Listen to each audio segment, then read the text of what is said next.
Mic check, 1, 2, 3. Testing, testing. Can everybody online hear us?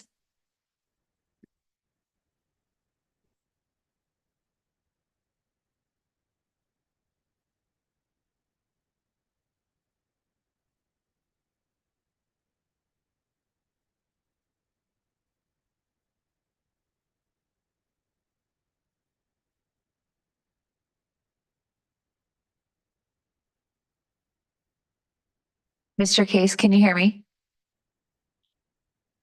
His mic is muted. Is that?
Testing, testing.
Testing, testing. Mr. Case, can you hear me?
Testing, testing. Can everybody online hear me?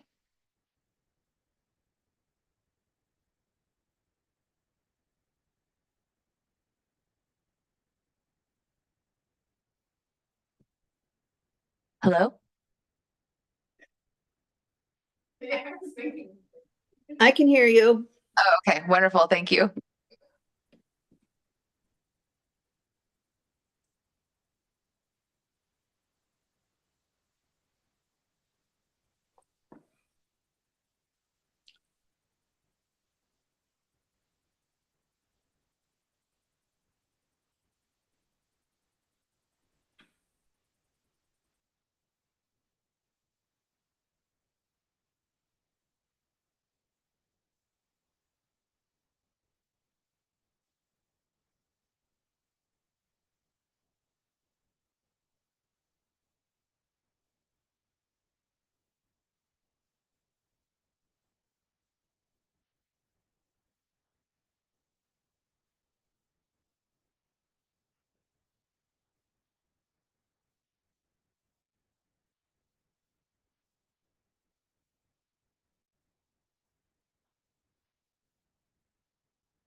Okay, Madam Chair, we are live streaming and recording and we are ready to go when you are. All right. I now call to order the College Place Economic Development, Tourism and Events Commission meeting. It is now 5:01 p.m. Will the clerk please take roll call? Yes, ma'am. Commission Member Warner? She might have had an excused absence. I'll double check now that it's triggering my memory, but Commission Member Lean? Present. Commission Member Lesmeister? Present. Commission Member Case?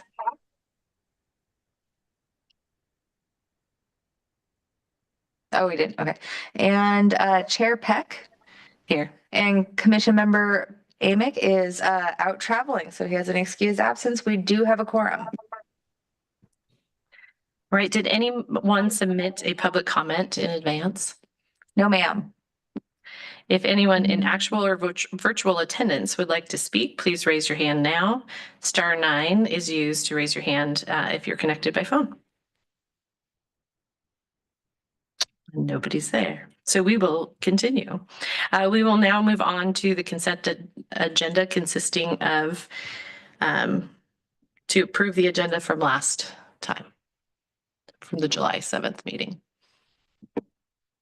Oh, to approve the agenda for today's meeting on October 6th. Yeah. Are there any items that anyone would like to remove from the consent agenda?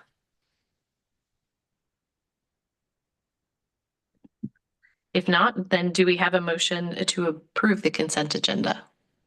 I'll make a motion to approve the consent agenda. I'll second it. All those in favor, please say aye. Aye. Any opposed? All right, the ayes have it. So moving on, we have some presentations. The City of College Place Comprehensive Plan Update, Mr. Ricard. Thank you, everyone. So every 10 or so years, we embark on a comprehensive plan update. Our current plan dates back to 2018, and it's a 20-year planning period. Under the state's GMA, we are required to plan for our community, and that includes everything from evaluating our land use and zoning, to taking a look at our infrastructure and capital facility plans, utilities, economic development, parks and recreation, housing, things of that nature. And also new this year, is climate change and resiliency, which will be part of our comprehensive plan update. We just have kicked off the process.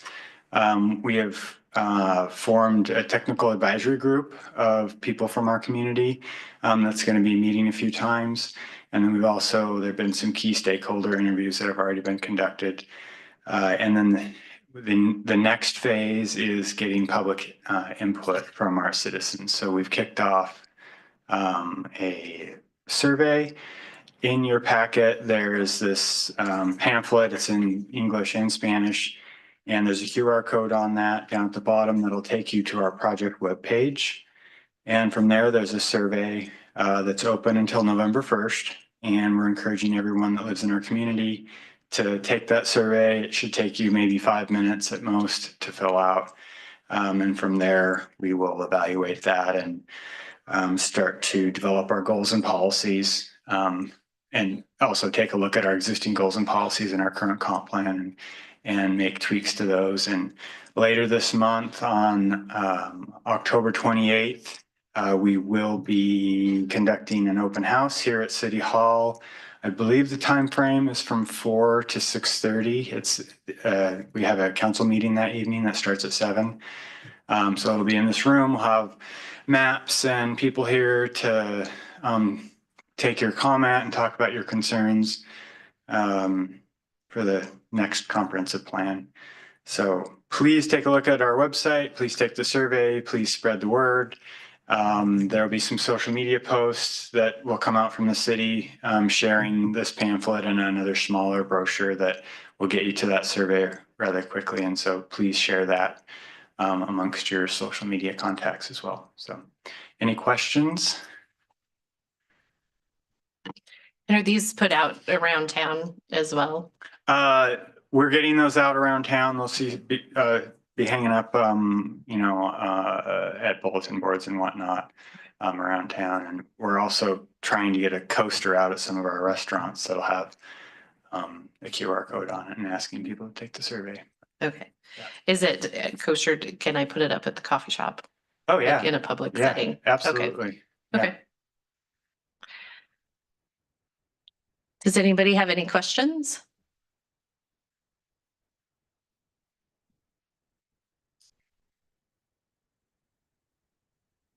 Well, we'll get those around when we have them.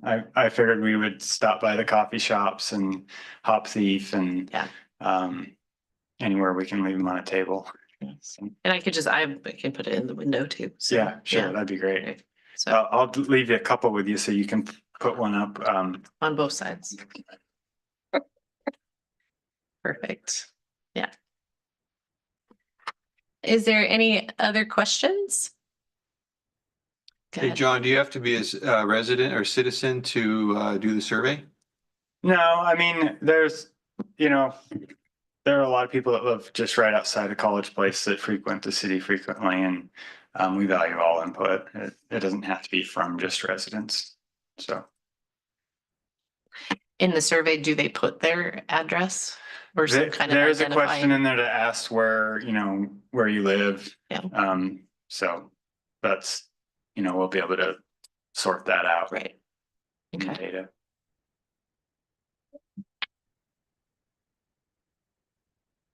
Question? Oh, Doug. Mr. Case?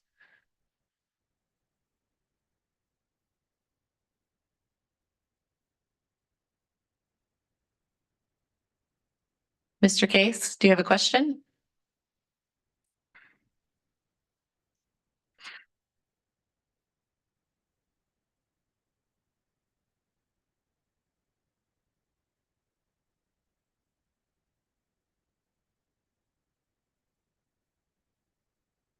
Mr. Case, can you hear us?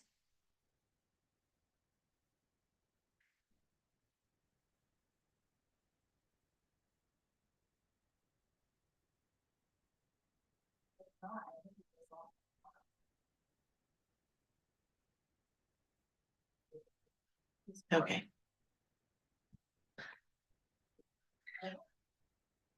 All right. Doug, if you can hear us, we can't hear you. So we will move on. Thank you for that. Anything else? That's it. All right. Thank you. Moving on, our capital facilities plan, Mr. Carlton. Thank you. Welcome, everybody. This is my first year doing the capital facility plan. Mike had usually prepared this in the past, so it's not quite as elaborate as Mike's 80-page presentation, but a little time. I hope this works for you. So here's a little presentation. The detail of the capital facility plan is attached in the presentation. So if you want to see the Excel sheet that has all the detail in it, go for it. This is preliminary. We'll take it to council at the end of, it goes December. In mid-December. mid-December, December 12th, I think this will be approved by council. So, yeah, we'll go through it here. So this is just the group, nothing too critical, who's involved in the process, the capital facility plan. Next page, please.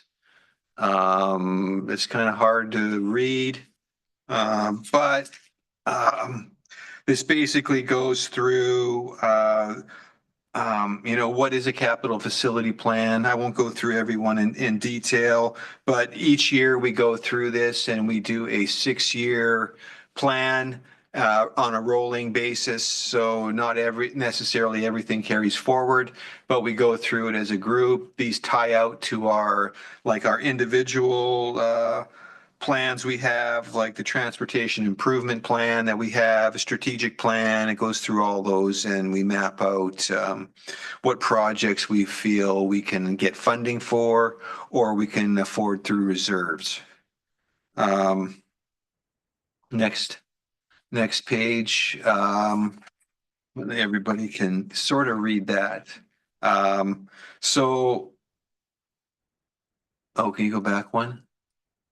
Yeah, so this is our priority projects that we've identified for 2026. I'll just go through them real quick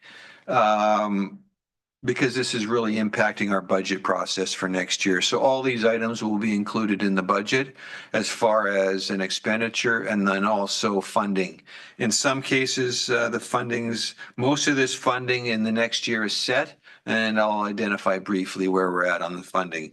The first one is the land purchase. In our long-term plan is to replace the police station. As you know, we went to the citizens last year wanting a vote to approve a bond. That did not succeed. So we've got different strategies about moving forward. One thing we have identified is a piece of property. It's over just north of the high school. It's owned by the school district, and we're trying to come to an agreement on purchasing that property. Originally, we were going to make it part of the Lions Park Community Center project, in which the second floor in that building is going to be for the library district. So we were trying to swing a deal on no lease, but that gets really complicated. So we're going to look at just purchasing that land outright and not making it part of the agreement. There really isn't any cost savings or advantages from, swinging a low cost lease agreement over the years versus buying the land outright.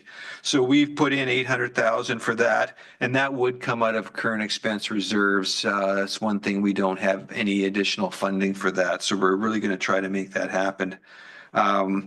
The second one, Lions Park Community Center, which I just mentioned, we're planning for demolition next year, but we're still pursuing full funding. We have about 60% funded at this point.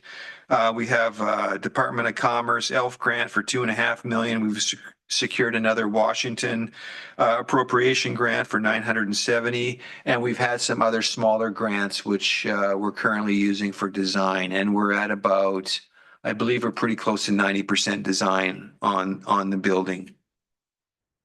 The third one is the decant facility, which we've been working at on design this year, and I believe the design's complete, and we're looking to go to construction of that, and that's on Owens Road over by the wastewater treatment plant.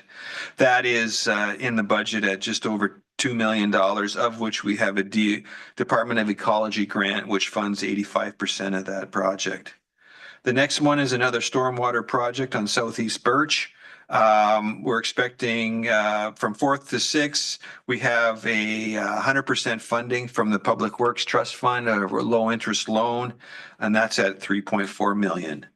Into the streets, we're working on the downtown parking lot project, which we purchased 2 parcels of land across the street from City Hall, of which we plan on designing and building a parking lot, and that's in at 1.1 million, and that's funded by the tax increment financing. If you recall, we got the TIF funding last year with $8 million bond, which goes to infrastructure development. If you want more details on that, just ask away. The second one is our Safe Walk College Place program, which is replacing sidewalks around, and there's a number of different locations, and we have a WashDOT funding agreement for that of 3.3 million. The last street one, of course, is the Majania Road. That again is one of the TIF projects. It's partially funded. That project is totally funded through a number of different mechanisms, federal funding, state funding, and the TIF program. That is estimated at $9.6 million. And we're currently working on finalizing the right-of-way acquisitions. We're struggling with one. There's one person left to try to figure out. We're into legal action on that piece of property at this point. The wastewater project, the main project there is our wastewater treatment plant, which, if you recall, is a $26 million project, which is 2 different phases, and we're into the second. Actually, it's 1B phase at this point. We plan on spending $9.6 million next year of the $26 million total, of which a majority of that is funded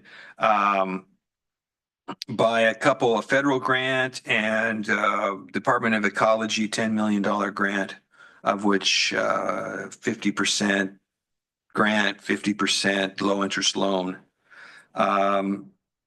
Into the water projects for next year, well 8 development. Of course, we drilled for well 8 this year. So they were able to develop. I'm not sure if you're familiar with the issues with that, but when the drilling happened down to 800 feet, they weren't getting the volume that they were anticipating. So we brought in a third party, another vendor, to see if they could develop that well, and they did manage to get the volume up to not where they wanted it, but enough that we feel developing it further by adding a well house, and that will supply that south end, or that, I guess that's southwest end of town, will cover that new area, and also will be able to supply the water to the new water tower. That's in the plan next year for $4 million. The second in the water is our Reservoir 4, which is our new water tank that's going to go out off Owens Road near the wastewater treatment plant. That's desperately needed to supply water, fire flow and more water for that end of the city. That's budgeted to spend next year at $8 million. Of which there's multiple funding mechanisms, and we're still working on additional funding. We do have a $10 million grant from Department of Health on that project. So and I think the total on that is about 24 million. We'll be able to see it in the detail a little later. Then the last major project of this year is the Reservoir 4 and transmission main. That is a TIF project. That's the line that's going to go underneath Majania and up to the water tower.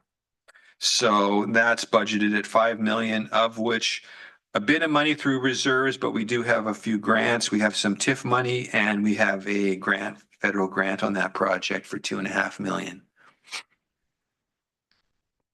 Next. So, what drives a lot of this planning is our comprehensive plan. And as John just spoke, we're in the process of updating that comprehensive plan. So currently, we're using that as the basis for this year's, and then that'll update as we move forward. Next slide. So we also have our strategic plan, which was just updated. And we've identified that 10-year framework for vision, values, and work plan. They identified 5 key priorities: a connected community, a fun community, a resilient community, a safe community, and an affordable community. And I believe this group was involved in reviewing and approval of that strategic plan. But that is also used as a basis for determining what our capital expenditures are going to be for the next 10 years. Next slide. The long-term financial strategy. We have key financial principles we follow. The biggest one is we only go projects that we have funding for. So, either through grants, loans, or reserves are the basic way we go. And, we're always making trade-offs of what we find is the priority. Mike Rizzatillo did set the preliminary. He did that before he left, of what the project's caring for that tie into our plans. But the group, John, myself, and Robert, we went through and modified it and took some projects out that we determined aren't key priority. And we'll get hopefully a new administrator in soon that maybe we'll get him before the end of the year, but if not, that this is the plan that we're hoping to go with. Next slide. That one's super hard to read, but that's basically the guidelines we follow from year to year to determine, how we're going to fund projects with the revenue streams we're going to have to make sure our reserve balances are accurate. And, we don't want to take a reserve into negative. Well, you can't actually for state laws. So we only do projects that we feel, like I said before, that are fully funded by either grant, reserves, or loans. And definitely increasing taxes is something we don't want to do.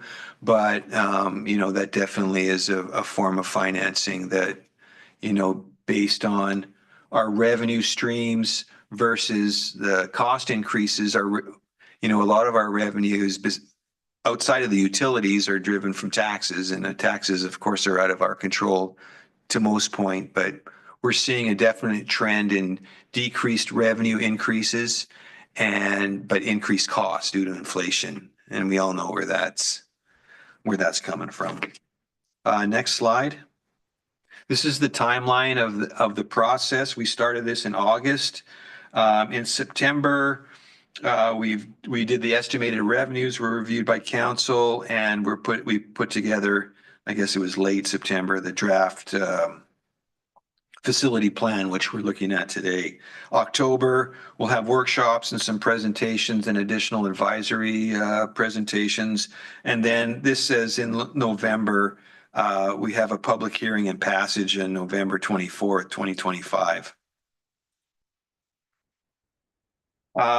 So next slide is our completed major projects this year. You can see we have Lions Park, which ended up being around $7 million to complete that project. We're in the final punch list items with that, and hopefully have that finalized by the end of the year. We did the crosswalk over by the post office, $158,000. The downtown parking lot project, that's fifth, we ended up spending $650,000 in acquiring 2 pieces of property, the residential property across the street and then the open land in behind. The 8th Street project, we've spent about $900,000 on that project. The Northeast Rose pedestrian lighting project, that's in the budget at 2.2. We're basically in design, completed design on that project. The lift station 5 was completed this year, and that was a cost of $2 million. Our neighborhood sewer line project, which we had grant for, that we ended up doing about 10 years of sewer lining in 1 year because we had a large grant of $2 million. And our well, number 2 replacement was finished earlier in the year, and that was a cost of $500,000. So you can see just the major projects totaled about $15 million this year. Next slide. Here you can see our capital facility plan summary for the year 2026 and then for the plan period of 26 to 31. And you can see how the costs are spread amongst by department. A majority of the next year's projects are the admin side. We also have some water projects, and then also the major ones are I think that's the purple is the streets projects. And, to a lesser degree carries those same percentages over to different projects from 26 to 31. Next slide. So here is the 2026 plan. You can see where the dollar amounts are allocated to the projects. I got a list of projects in the next slide. You can see that we have a whopping $54 million worth of projects planned for 2026. A lot of those do carry over from this year. The wastewater treatment plant's a big one. You can see the wastewater is at $10 million. A majority of that is the wastewater treatment plant. The water projects also are a large number, and we plan on spending a lot of money in the streets projects. You can see the next slide. You can see this is the breakdown over 26 to 31 with an anticipated $175 million worth of projects, which great for a growing community.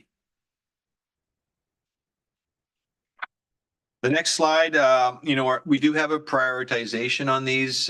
We do have a low, medium, and high priority depending on the need, and those are assigned in our different plans, strategic plan and whatnot. What the priority is, and then there's also, of course, you have funding opportunities that sometimes you can take advantage of different projects depending on your funding.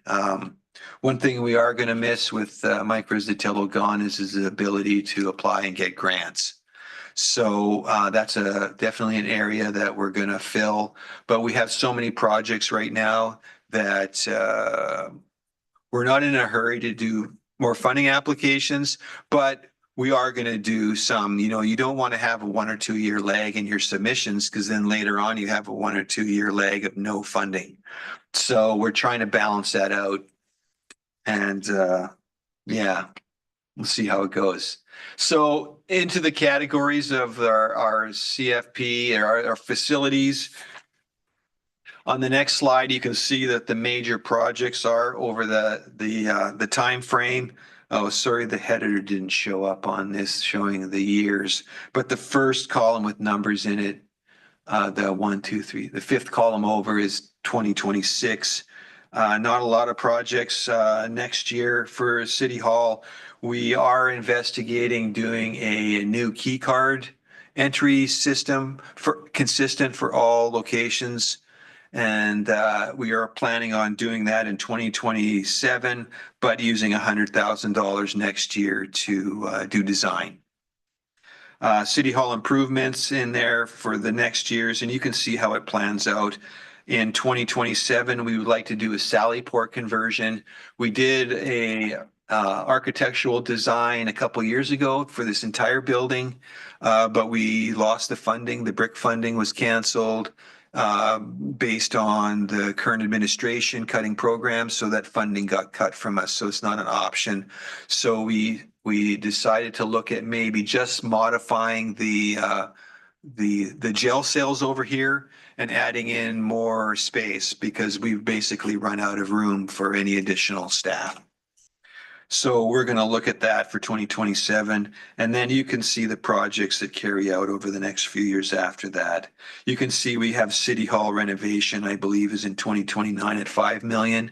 That was intended to extend this side of the building out towards College Avenue and adding in a conference room because we really have nowhere besides here to meet as groups. So we're definitely looking at that, but funding will be the challenge.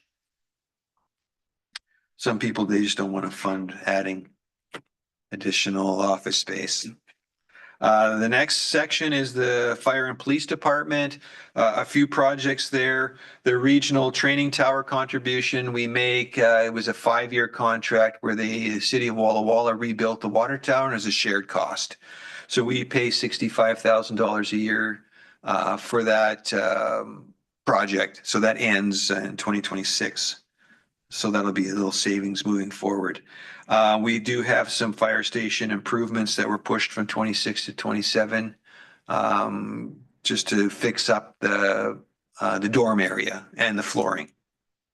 The police department, we have that $800,000 I spoke of earlier to purchase the land north of the high school.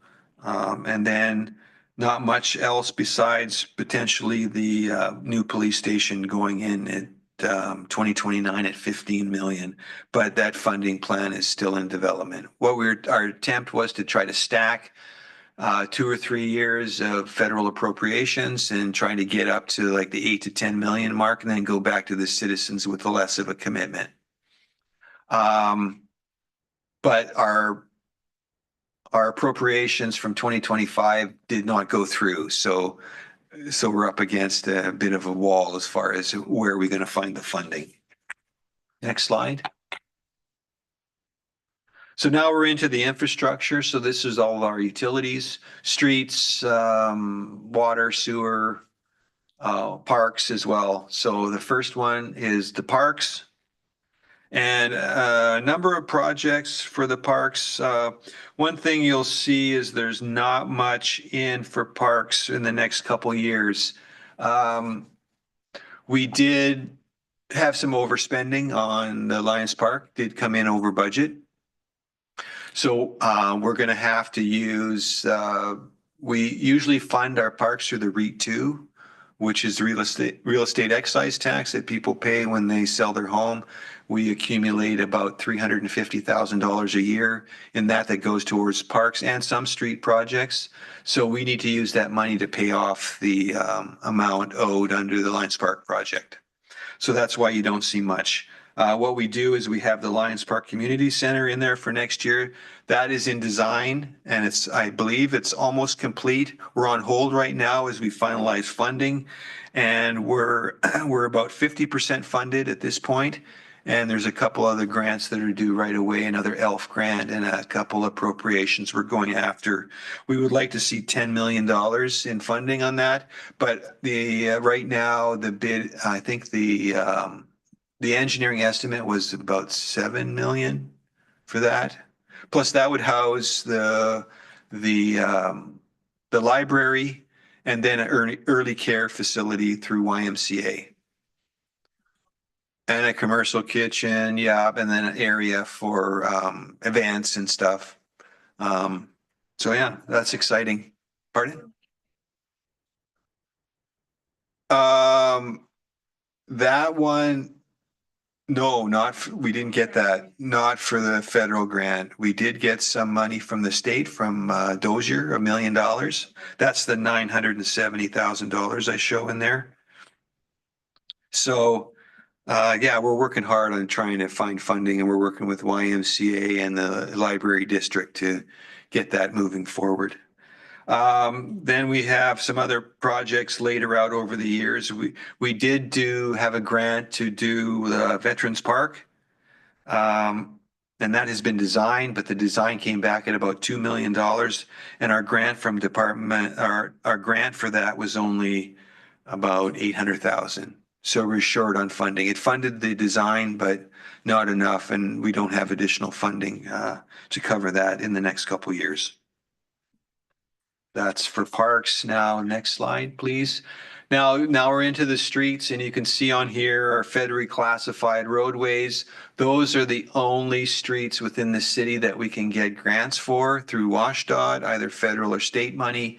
So, Mike worked hard at trying to get as many streets classified federally so we could get that grant funding. And on that map, you can see the roads that are currently federally classified.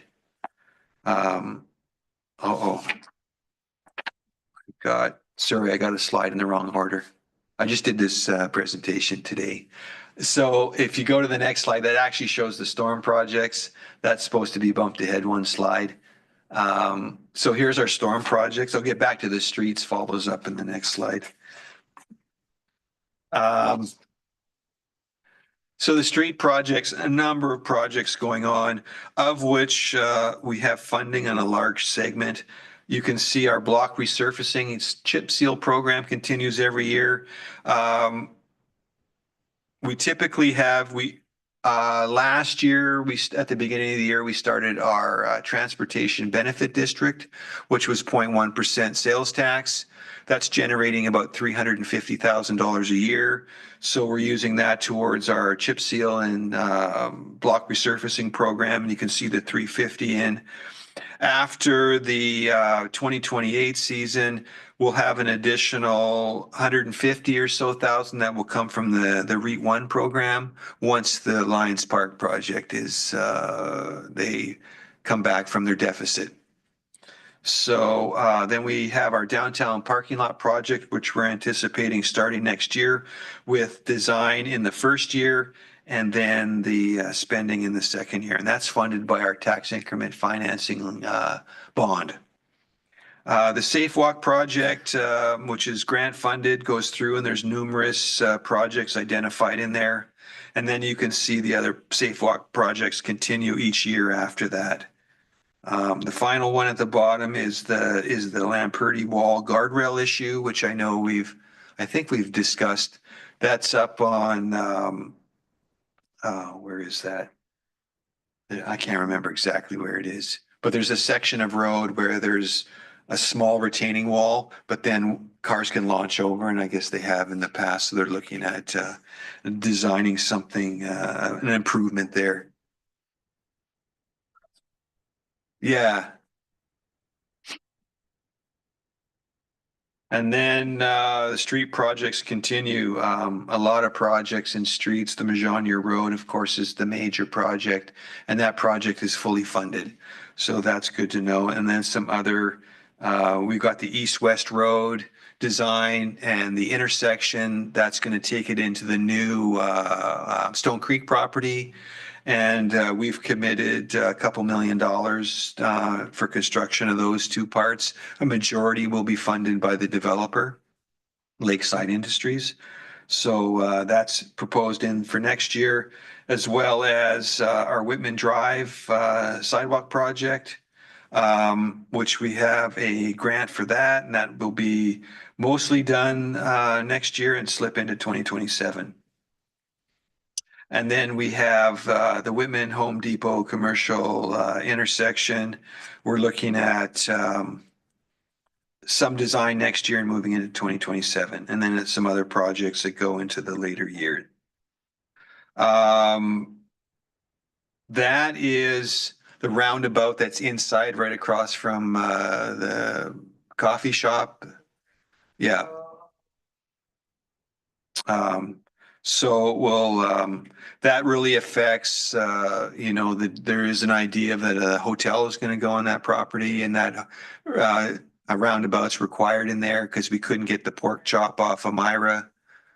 So that's in development. So that's, and I think the street projects go on. So you can see as they develop, as they go further out. I won't get into the detail of all those projects. But in total, in 2026, we plan on spending, close to just over $16 million on street projects. Next slide. That's the storm projects. Oh, I went back the other way, Brian. Do you want me to go back to? No, mine are up. Oh, that's why it's upside down. Okay, now we're into our storm projects. You can see in 2026, we have, intend on spending $6.3 million on storm projects. We do have, good funding on all these projects. We have our waste to can facility, which was designed this year under a grant, and we have a grant for $2 million, of which 85% is a Department of Ecology grant. We have our Southeast Birch 4th to 6th project, which is 100% funded by a low interest loan from the Public Works Trust Fund. That's budgeted at $3.4 million. We have a smaller project, Southeast West 10th Street retrofit from College to Bade, designed next year, 150,000, of which we have a 85% Department of Ecology grant. Then we have our Forest Reserve project, which is we call it the Whitman trees, is to put trees along that section on Whitman. We have it split 315 and 26 and 320 or 315,000 and 27. That also includes 50% of the cost of hiring I'm just blanking on the name. An arborist, thank you, which we have just hired. So that'll be exciting moving forward. The next project for next year under storm is our Public Works Stormwater Improvement. That is grant funded. So that's on the site where the water tower is. Because we're enclosed, there's some stormwater improvements needed. So if there's ever water coming from the tower, that is diverted and not into people's backyards.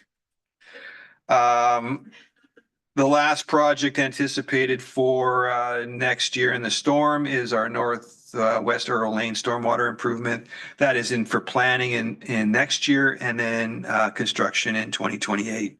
That also has a Department of Ecology grant for the design, but currently we didn't get the funding for construction in 27. So we'll get that back in the cycle for 28. And then various other projects, moving forward through the years. Next is our wastewater projects. Perfect. So the picture there is of course our wastewater treatment plant, which gives some information about the $26 million we're spending to improve that site and get us back our permit into approved by Department of Ecology. That being said, the next slide shows our major projects for the wastewater over the next 6 years. And you can see the wastewater treatment plant is the main one. It's spending $10 million next year, and then $5 million the following year.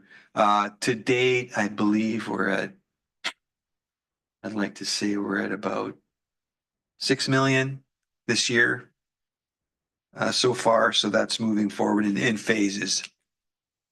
The second project is the Southwest Majonier sewer extension, which relates to that whole Majonier corridor project. That is funded by the wastewater capital reserves. Then we have the Central Avenue wastewater line project, which is also funded by our capital reserves at $455,000. And then a couple other projects that carry over for future years. Now, the last one is our water projects. You can see the water tower in that picture. That's where we do have a grant. Well, I'll go through it when I go through the projects. I was just going to talk out of random. So our well 8 development, I mentioned that briefly at the beginning. We have $4 million set to complete that project. Of course, the drilling was done this year, and then next year is the development of the pump house and a sort of infrastructure for that. That's funded by a grant from Department of Health, which is part grant, part low interest loan. I think it's 50-50 split. Not, I think it's written down there, so that's must be what it is. No, it is, honest. The next big project in the water is our water tower project. We're anticipating spending $8 million next year, and we do have funding. We're now working with the Army Corps to try to figure out how we've learned some new stuff that apparently the Army Corps wants to build it. We just have to they'll supply their source of funding, we supply the other funding, and then they go build it. So we're trying to work our way through that process currently, so it'll be interesting to see how that develops. The next project is the reservoir transmission main, which that's sort of associated to the Majonier project, because that's the one that's going to go underneath the road, but we're treating it as a separate project. That's partly funded by TIF and by a federal appropriations, 2.5 million, and part from the city water utility.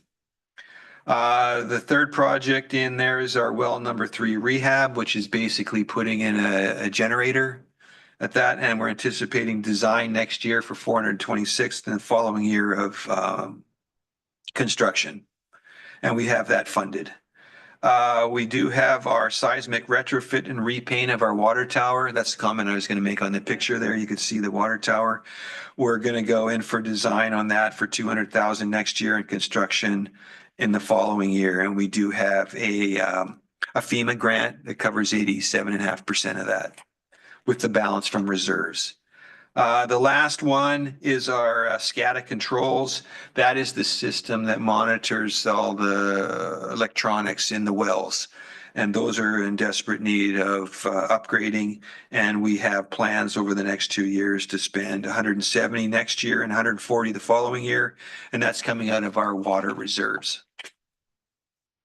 The water projects continue on the next page, which gives you the various projects over the balance of the 6-year term.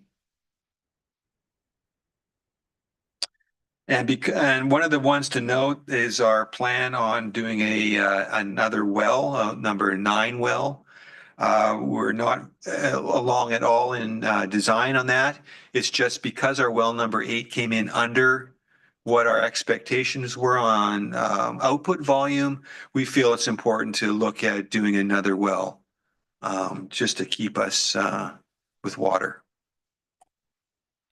And the last page, just if there's some of the in there, this was from Mike's presentation last year, if you're not sure of what acronyms are what, that gives them all.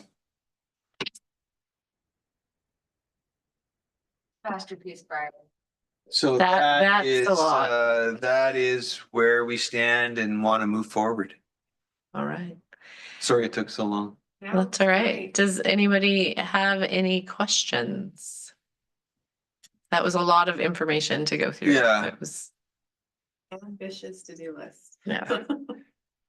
It is, but we're not adding. This is a lot of it's carryover from prior years.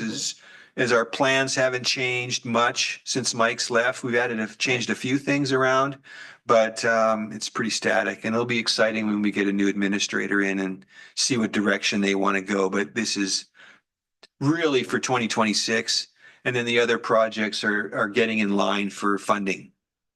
How are we going to fund it?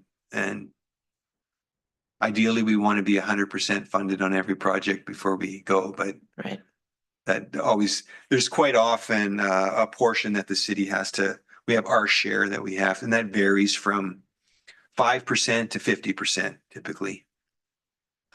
That's a lot of good projects. Yeah, Yes. So, very forward thinking. yeah. Thank you. And if there's no questions, we'll move on to America's 250th in Washington State, Ms. Garcia.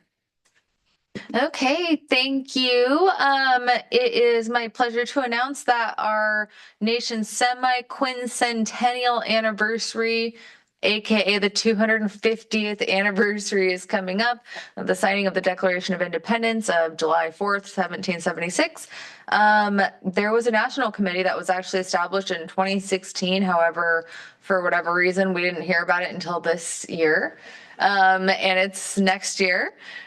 So long story short, they have a couple of things that they're trying to do, especially over here on the West Coast. They recognize that, 250 years ago, these lands were still, occupied by indigenous people, right? And this wasn't part of America 250 years ago. And so a lot of the directions they're going is what was our place in history back then even, right? Like incorporating that history, as well as reading the Declaration of Independence a number of times. I think that we should all read it and know what's in it. It's a pretty powerful document. It's defined our nation's history up until this point. There's also a couple of this is a really interesting experience. This Out of Many one. Basically, they want us in partnership with a museum or something to maybe come up with some kind of visual representation of what our region looks like, specific to us. And we're only supposed to select 5 artifacts, and it goes through a public voting process. And I think that's a beautiful idea. I'm not sure who is going to do that, but I hope somebody does. Very well could be Fort Walla Walla. My understanding is that there's going to be elements of next year that provide free admission to museums. So that will be cool too. And also building civic duty in youth being a core principle for this 250th anniversary. 4 service dates, as you can see. They count 4th of July as a service date, so that's awesome. And we're probably going to do some cleaning up around here in College Place and probably do some community beautification efforts. And I'm going to put this to Historic Preservation Commission to see if they would like to do anything as part of this, effort. Put into this commission too. It's out there, and we'll meet again on December 1st. If anybody wants to bring it up again, we can talk about it. Commissions typically we're advisory, right? We don't do projects, but it's not to say that we couldn't. So just want to throw it out there. Oh, and also other potential ideas, displaying historical objects in the City Hall lobby. So I thought that was a great idea. And there's a brochure included in here. The city is an official partner as of a couple weeks ago. And now we get marketing materials. So it's great. And I'm happy to take any questions.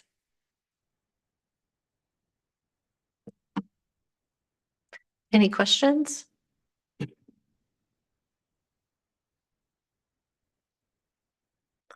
Hard to believe, 250 years. Moving on, I got a note that we are not having our action agenda. We will have that at our next meeting, correct? I need to talk briefly on that. Mhm, The next meeting here is December mhm. 1st. The budget that next week goes to council, but we need to have this approved before that. And I don't know, originally I had in and on here is to bring this back and approve it at the end of November. Mhm. But that's when it's going to go to council, the CFP, because it has to be done before the budget's done. So I don't know if we want to go through it now and take action tonight. Is that something we can still do? Or, Yeah, it's on the agenda. It is on the agenda. so if you guys feel comfortable and you like the look of this CFP, I would say let's endorse it now. And there could be some slight changes to it, but for the most part, I know we have a couple to add that are key projects for next year, and they're small dollar amounts. So I think as a main document, this is going to stay the way it's presented. But a lot of work went into it. So it's recommended action. Is there a motion to recommend that the 2026 through 2031 capital facilities plan to city council for budget approval? So moved. Do I have a second?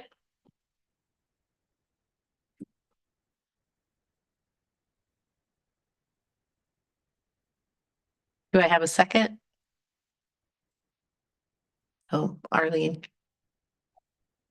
Yeah, Arlene. It is nodding second. We do have a second. Yes, second. Oh, there you go. All those in favor, please say aye. Aye. Opposed? The ayes have it. It's so approved.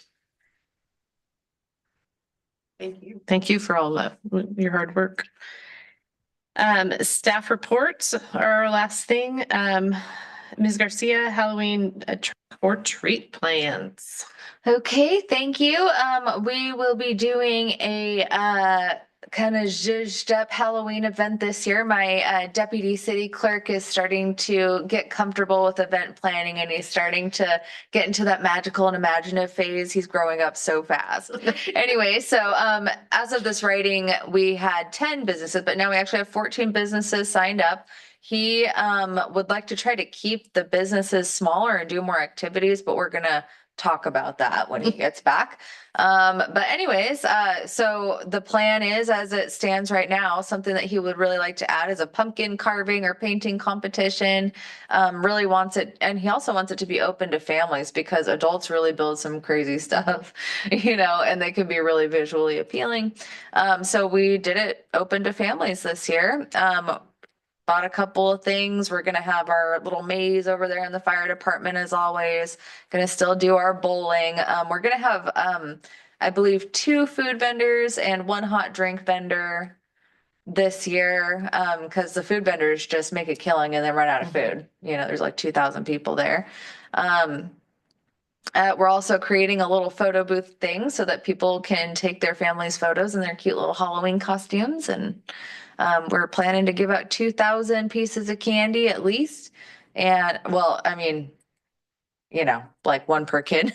We're planning for 2,000 kids, and that is about it. Oh, that's great. And that's actually on Halloween or not? Yes, this year, Halloween falls on Friday. Yeah. Yes. Be a great Saturday morning. So if you guys would like to sign up and decorate a pumpkin, I know somebody's husband is very crafty. Yes, he is. We would absolutely love to have, some pretty extravagant creations. It's such a cool photo opportunity, and it's something that we'll be able to look back on for a long time and look at those photos. So I'd really, really love participation from anybody who might be willing. Please help spread the word, and yeah, I'm here to help. I do like the photo booth idea. It's really cute. So, and last but not least, Winterfest plans. All right, last but not least, okay, here we go. We are actually, so typically, in the past, we have done fireworks because Mr. Rizzatello and myself are avid fireworks fans. However, my fellow department heads, as well as the community, have asked us numerous times to knock it off and to not do it. Scares the animals, scares the people, the veterans and such. I'm a veteran, I get it. I mean, but I'm okay with fireworks. But anyways, so long story short, we're doing some other things with those funds this year. We're in the beginning phases of talking with the College Place cheerleading squad to do these like reindeer crafts and some kind of winter scene. The idea was it kind of came to us like how the mall used to be. You'd be able to go in there and there were some elves and, take a picture with Santa and whatever. Anyway, so I asked them if they could create a scene, do some games, and they've really taken the idea from there and run with it. So hopefully it won't be crazy for them.